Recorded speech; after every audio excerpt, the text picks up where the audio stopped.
Suuraa jaha ayyaata 101 gubbaa. Dubbisii gaafadhu.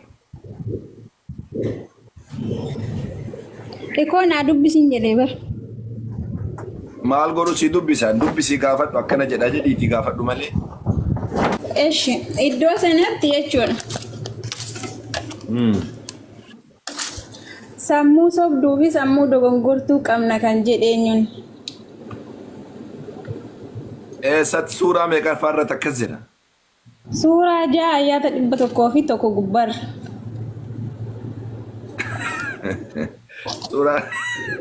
Suuraa jaha lakkoofsa ayyaata 101 irratti wanni sammuu jedhamu achirra hin jirtu. Wannummaan sammuu jedhamu achirra hin jiru.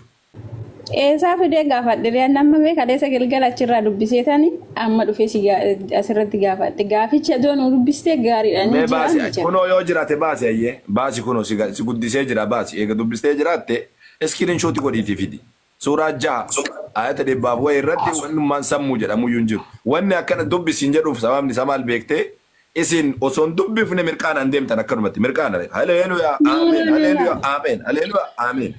Akkasii miti dubbisaniitiin macaafa isaa ta'u quraana isaa ta'u dubbisi dura waa gaafachuudhaan dura tolee.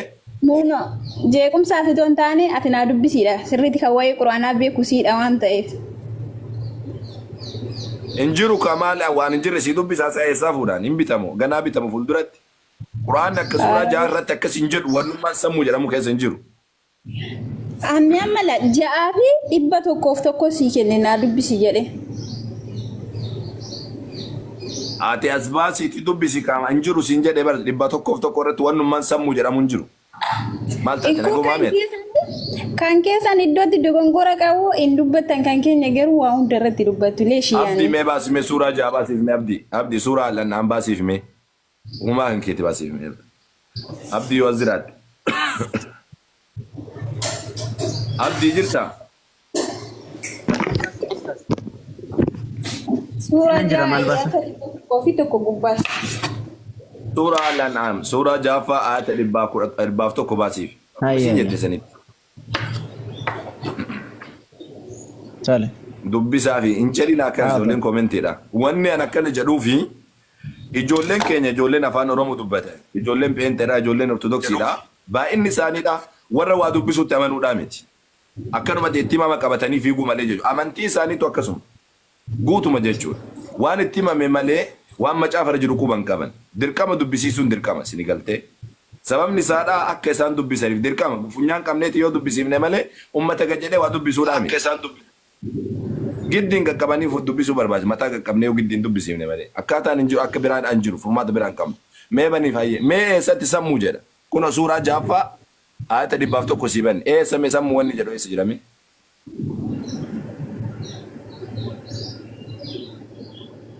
Suuraa jaha. Eeywa mee sammuu wanni jedhu eessa jira? Kunoo sii banne suuraa jaha itti mul'isi suuraa lakkoofsa jaha kun gubbaasanii. Suuraa jaha ayyaata 101 kunoo sii banneetiin jira. Eessatti wanni sammuu jedhu eessa jira? 101 meera. Kunoo 101. Suuraa jahan jenneeti 101 kunoo ayyaata. Suuraa jaharraa fi 101 jedhee bar. Maarree 101 kunoo kanaami kabiraa siif hinnaasa. Meera 101. Isuma bar faanu. Itti mul'isa abdii ijaanii argitu. 101 kunoo ina qinni keessa. Kun in argita ala kun bakka an qalama qabu kun in argita feenu. 101 maraa san keessa ka jirtu sallaani. Sunguutuu ayataati bar sunguutuu ayataati. Hin mul'ata. Ijaan olaadhaan hin mul'ata. Inni kuni bismillaan kun boqonnaan jahaffaan ayata 165 akka qabu himaa guutuu ayata sanaa guutuu himaa jira. Lakkoobsi quraanni irra jiru immoo kunoo 101 mul'ata. Samii fi dachiitti jaamales sammuun jedhu. Mee akkasiin hubattutti kan isin irraa hubatturraa baasaa fi yeroo takka boqonnaa jahaffaa eeywa kan isin irraa hubatturraa baasaa. Magar sanaaf obsime. Yeroo takka 101. Eeywa. Waan mul'atu jaambar nama aarsaa maali? Argita?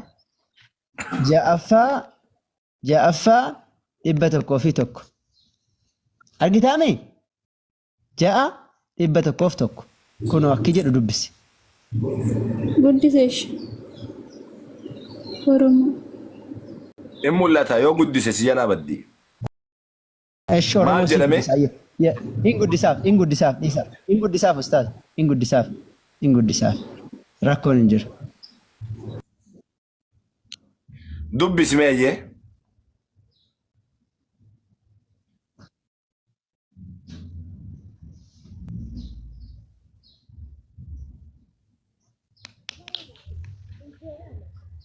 Osuun dubbisiin dhuftee wannan siin jedhuuf isa kanaa bar.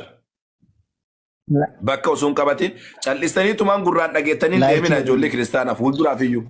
Bakka san yoo dhageessan qeesii irraa dhageeyati paasterii irraa dhagee nurraayyuu dhagee bakka nuti dubbannu macaafa keessaa ta'u quraana keessaa ta'u dhaqaati dubbisa. Callistanii akkanum shubbisa noo finaasin. Shubbisa kalaas. Haleluyaa ameen. Haleluyaa. Samii fi kajedhu sanatu sammuu sitti fakkaate feenu. Kasiin galle takka. Ustaaza jedhan dubbatinaa jamaa. Ustaaza jedhan dubbatinaa namni bira.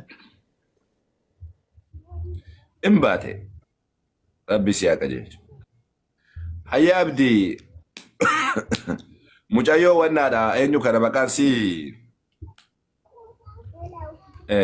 suuraa wannaati suuraa wannaa iqraa baasiif suuraa alaq baasiif mee abdii bakka isin barbaaddu isin dhageesseetuma akkanumatti itti himamee jennaan fiigdiin beektee waan wannaan jallattoonummaan akkanumatti itti dubbatanii jennaan yaa ijoollee kiristaanaa adaraa keessan wagguu nuti waa dubbannu macaafarraa waa dubbannu dubbisaa dhaqaati bakka nuti jenne san qabadhaa qalamaan qabadhaa yookaan iskiriinshuut godhaati dhaqaati dubbisa.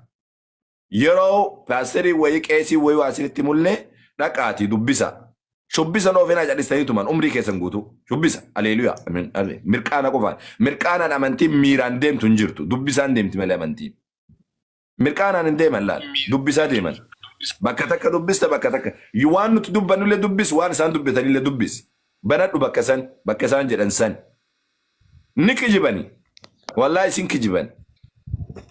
Bakki isin jettu isa kanaadha. Isin galtee sammuu sobduu dogongortuu taate qabna jedha. Jechuun Rabbiin subhaanahu wa ta'ala sammuu san ni qabna. Qabna jechuun ofii keenya qabnaa jechuun nuti jechuutti hin jiru. Nuti sammuu qabnaa jechuutti hin jiru. Jechi ni qabna osoo taate qaba jechuun qabu jechuun akkana qabuudha. Qabu jechuun fakkeenyaaf amma afaan Oromoo irratti garaagarummaan qabu. Ani ebaluun qaba, ani ebaluun qaba. Luka qabaa fi luka kooni qaba jechuu fi ani kabbadaa qaba jechuun jechuma tokko fayyadamama. Afaan Oromoo keessatti jechuudha.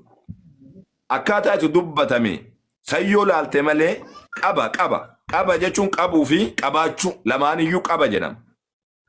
Sini galtee wanni ani dubbattu waa'ee namticha Nabiyyi Muhammad alayhi salatu wasalam salaata dhoowwee maal jedha? Haadhoo orgamuu jedha namtichi sun abdii xiqqishuuf agarsiisi. Araa'ita alladhii yanhaa ka jedhu san. Eeywa maal jedha? Araa'ita alladhii yanhaa ka jedhu. Eeywa. Araa'ita alladhii yanhaa. Eeywa kuno lakkoofsa meeqarraa? Lakkoofsa 9 irraa kaase. Maal jedha? Sila isaa dimimmisu jira abdii. Guddisiin mee?